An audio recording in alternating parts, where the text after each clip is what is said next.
Hi guys, and welcome to a new track guide video. This time we are at Circuit at Franchorchamps while doing the track guide video with Gr.4. This time we're gonna be using the racing medium tires, and for the race I pretty much that's only thing you can do. So racing mediums, put racing mediums and race like that.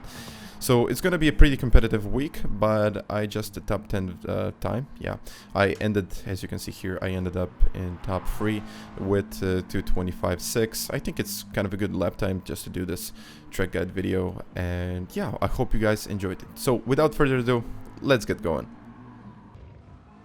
Okay guys, now let's start the lap. So the first thing you want to do is get a wide entry onto the main straight so you can carry a bit more speed than usual, and this will kind of reflect in your braking zone here. And I usually brake right when I pass the 100-meter sign, but actually you have this kind of changing of this, it's actually a change of color there. You can use that and start turning in once you reach the shadow.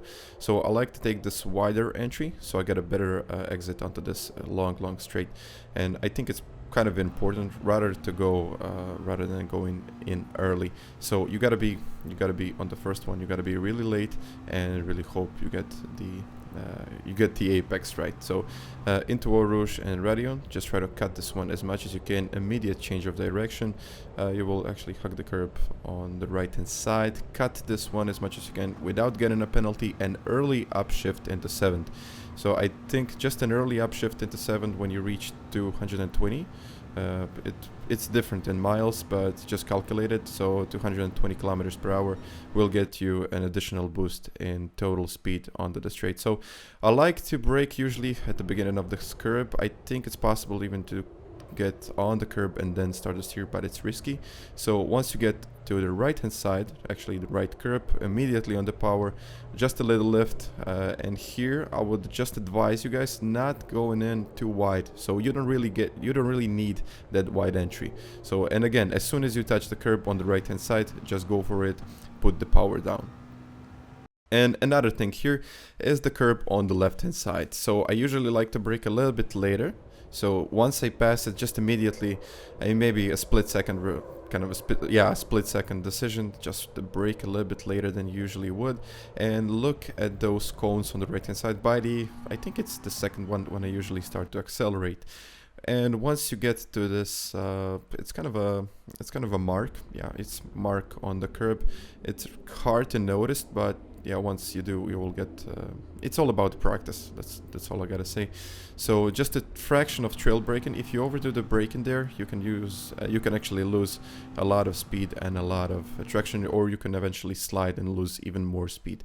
So yeah, another reference here is the 50-meter sign, and I start to steer in after the second one. Then you can see it on the screen. Not a lot of trail braking here. You really want to carry that speed onto the next section.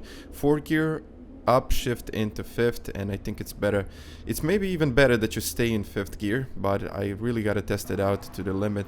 And I think really there is an additional 3/4 in this lap, but yeah, it's all about perfecting the lap and getting it real nice. So here I really like to brake at the beginning of the curb, maybe just a fraction before that, and going and actually starting to steer in like rather early than late. So I think it's better for you to start going in early, and always you gotta be on the power at all times. We will see now. So just 20-30%, and once you touch the curb, just go for it. I think it's really important. You carry a lot more speed if you just stay on like 20% of the power at pretty much 90% of the time. So beginning of the curb on the left hand side is your next reference point. Do not use a lot of braking, and as soon as you touch the curb, so it's really important here, as soon as you touch the curb, just go for it. You have really no room for error there, but yeah, I think it's really important if you want to carry a lot of speed onto the straight. And of course, early upshift into 6th gear, and once you get to 220, you can see on the screen, early upshift into 7th. I think it's really important here. It gets you kind of a little bit of time, but you know, everything counts here.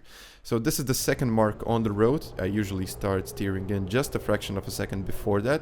and if you kind of master it, you will just get the feeling of the track, and you get that feeling of the corner, and yeah, that's about it.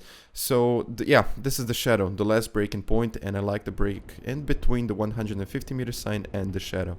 Also, stay on the left hand side as much as you can. I use the markers there on the left hand side for steering inputs, just a fraction of a trail braking here, and I think I could have got a little bit more time. I went in too wide. Yeah, too wide. And as soon as you touch the curb on the left hand side, just immediately, so as soon as you touch the curb, immediately on the power, it affects your lap time so much. You can see my goes there. I was so much quicker after the chicane. So guys, yeah, it was 2:25.6, top 3 in Europe for now. It's not gonna stay like this by the end of the week, but yeah, we hope it is. So guys, if you like the video, please make sure that you smash that like button and subscribe to the channel if you already haven't. So guys, thank you for watching, and catch you guys next time. Bye.